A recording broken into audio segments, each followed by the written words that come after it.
శ్రీమాత్రే నమః. అందరికీ శుభోదయం అండి. ఏం చేస్తున్నారు? బిజీ అవర్స్లో వీడియో చేసేసి ఏం చేస్తున్నారు అని అడగద్దు విజయ్ గారు. బిజీగా ఉంటాం అంటారా? ఓకే. నేను నిన్న సత్యనారాయణ స్వామి పూజకి వెళ్ళానండి. అక్కడ అయితే నాకు చాలామంది ఉన్నారు. వీడియో తీయడం కుదరలేదు. అంటే ఫంక్షన్ హాల్లో కాకుండా పూజ ఇంట్లోనే పెట్టుకున్నారు వ్రతం. చాలామంది చుట్టాలు వాళ్ళు ఉండడంతో కొంచెం కంజెస్టెడ్గా ఉంది. అందుకని నేను మధ్యలో వెళ్ళి తీస్తే బాగుండదని తీయలేదు. కానీ స్వామికి అందరి తరపున కూడా మన వాళ్ళందరి తరపున కూడా దండం పెట్టుకున్నాను. చాలామంది ఈ యుద్ధం ఇప్పుడప్పుడే అవదంటున్నారు. అది కూడా అయ్యి శాంతియుతంగా ఉండాలి అని కూడా అనుకున్నాను. అయితే వాళ్ళు వచ్చి పాకిస్తాన్ వాళ్ళు జనవాసాల మీద వేసేద్దామని ప్రయత్నిస్తున్నారు. మన వాళ్ళు అవి ఆకాశంలోనే తిప్పి కొట్టేస్తున్నారు అనుకోండి, అర్ధరాత్రి. అది కాదే మన వాళ్ళు జనవాసాల్లోకి వేయలేదు, కేవలం ఉగ్రవాద స్థావరాల మీదే వేశారు. అది వాళ్ళ ప్రవృత్తి అలాంటిది. అందుకే యుద్ధం వచ్చింది అంతే. యుద్ధం ఎందుకు వస్తుంది?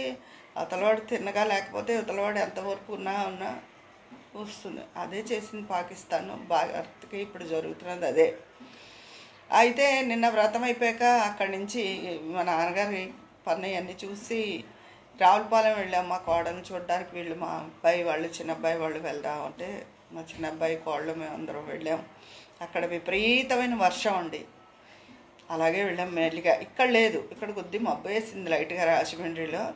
అక్కడ చాలా కుంభవృష్టి కురిసింది. సరే చూసి కాసేపు ఉండి వస్తూ రిటర్న్లో హైబ్రిడ్ మామిడి మొక్క కొన్నానండి. నాకు ఎప్పటి నుంచో మామిడి మొక్క, అరటి మొక్క ఇంట్లో వేసుకోవాలని నాకు చాలా ఇష్టం. కానీ అపార్ట్మెంట్ అయిపోయింది, ఇండివిజువల్ హౌస్ కాదు కదా, అవి అవ్వలేదు నాకు. నిన్న వస్తూ ఇది ఏడాది పొడుగునా కాస్తుందిటండి. అప్పుడప్పుడు కాసి చెట్టు పునాస్ కాపు అయితే 300 ఇలా సంవత్సరం పొడుగునా కాయలుండి 500 రూపాయలట. ఆ చెట్టు కొనుక్కున్నా వచ్చాను. దారిలో పిల్లలు దిగి వెళ్ళి కొన్నారు. అయితే అది చాలా బరువుగా ఉంది మట్టితో. దాని ముందు గబగబా ఒక పాత బకెట్ ఉంటే అందులో దింపేసాం. చూసి తర్వాత మా వాచ్మెన్ అన్ని పని చేస్తాడు. అతనికి కొంచెం వడదెబ్బ తగిలింది. 2 రోజుల నుంచి లేవట్లేదు. 4-5 వారం పోయి అతనికి సులువుగా ఉన్నాక మట్టి తెచ్చి పెడతాడు తెమ్మంటే. ఓ పెద్ద పాత టబ్బు ఉంది, ఆ టబ్బులో వేసేస్తాను. మట్టి వేసి అక్కడక్కడ టబ్బుకి చిందులు పెట్టి వేస్తాను. అది రోజు చూస్తే నాకు ఇష్టం. ఆ మొక్కలు చూడాలి, ఆ మామిడాకులు, మామిడికాయ అవన్నీ అలా ఉండాలని నాకు చాలా ఇష్టం. హైబ్రిడ్ అరటి చెట్లు కూడా వస్తున్నాయి కదా, ఈసారి అది కూడా కొని వెయ్యాలని కోరిక. అదండి సంగతి. ఇంకేంటి విశేషాలు? విజయ్ గారు మామూలు అయిపోయారు. మీ ఫ్రస్ట్రేషన్ చూసి మేము కూడా చాలా ఫ్రస్ట్రేట్ అయ్యాము. చాలా బాధ కలిగింది. ఫోన్లండి హ్యాపీగా పాట పాడుతూ గుడ్ మార్నింగ్ చెప్పారు అన్నారు. నేను కూడా ఈరోజు కూడా మళ్ళీ పాడానండి. అందుకని అది విషయం.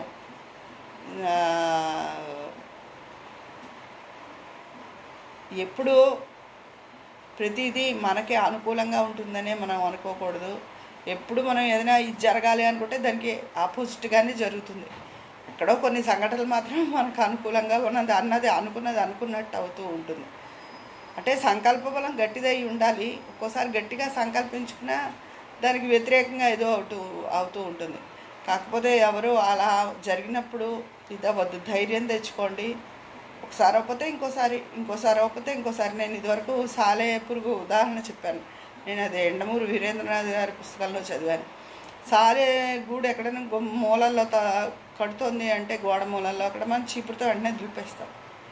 కానీ అది అలా ఎన్నిసార్లు దులుపు మళ్ళీ గూడు కట్టడానికి ప్రయత్నిస్తూనే ఉంటుంది. అలాగా మన పట్టుదలను వదలకూడదు. సాలిపురుగులోంచి కూడా మనం నేర్చుకోవాలి. అసలు సృష్టిలో దేన్ని తక్కువ అంచనా వేయకూడదండి. ప్రతి దాని నుంచి మనం ఏదో ఒకటి నేర్చుకునేది ఉంటుంది ఎప్పుడు. నేను ఇదివరకు ఎప్పుడు చెప్తాను కదా, మనిషి నిరంతర విద్యార్థి అని.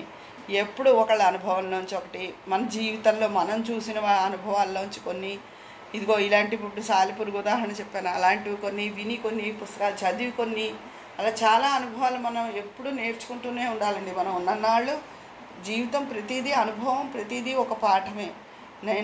దాన్ని చాలా నమ్ముతాను. మీరు కూడా ఆలోచించి చూడండి, మీకు కూడా అదే అనిపిస్తుంది. మన జీవితం ప్రతిరోజు ఒక నిత్య అనుభవం, నిత్య పాఠం, ఏదో నేర్చుకునేది ఉంటుంది. ఏదో ఒక అనుభవం, ఓహో ఈసారి మళ్ళీ అలా ఉండకూడదు అన్న ఒక అనుభవం కూడా ఉంటుంది మనకి. అది గాలి దుమ్ముల తర్వాత ఇలా ఉంటే ఆవకాయ ఎలా పెడతా అండి? అసలు నాకు ఎప్పుడు ఏప్రిల్ నెలాఖరు మే 1-2 తారీఖులకి అయిపోయేది. నాకు ఇప్పుడు ఆవకాయ బెంగ పెట్టింది. రోజు వాన మధ్యాహ్నం అయ్యేటప్పుడు గాలి దుమ్ములు వచ్చేస్తున్నాయి, ఏ పిచ్చికాయ ఉంటుందో ఏంటో అని. అయితే ఈయన ఫ్రెండ్ ఒక ఆయన ఉన్నారు, వాళ్ళ తోటలో మామిడికాయ చాలా బాగుంటుంది, ఎప్పుడు ఆయనే పంపేవారు. ఈ మధ్య మరి ఎందుకో ఆయన ఈసారి అడగలేదు. ఈయన అడగమని అక్కడి నుంచి ఏమైనా తెప్పించుకోవాలి. ఎందుకంటే వీళ్ళు ఈ పడిపోయిన కాయ అవన్నీ ఇచ్చేస్తారేమో, కలిపేస్తారేమో, మేము ముక్క మెత్తబడిపోతుంది. ఆవకాయ ముక్క కొన్నాళ్ళైనా 6 నెలలైనా గట్టిగా ఉండాలి కదా అది అని ఆలోచిస్తున్నాను. ఏదైనా ఇవాళప్పుడే 10వ తారీఖు వచ్చేసింది, ఇంకా 2 రోజుల్లో పెట్టాలి. అది సంగతి అండి. మీరందరూ ఏం చేస్తున్నారు, నిన్న ఏం చేశారు, మీ అనుభవాలన్నీ కూడా, అనుభవాలు కాదు అదే మీకు నిన్న జరిగిన విశేషాలన్నీ కూడా నాకు తెలియపరచండి. అక్కడ కామెంట్ బాక్స్లో మాట్లాడుకుందామా మరి. ఉండనా? మీ స్నేహితురాలు విజయ పన్నాల. నా మామిడి ముక్క ఎలా ఉందో చెప్పండి, సరేనా?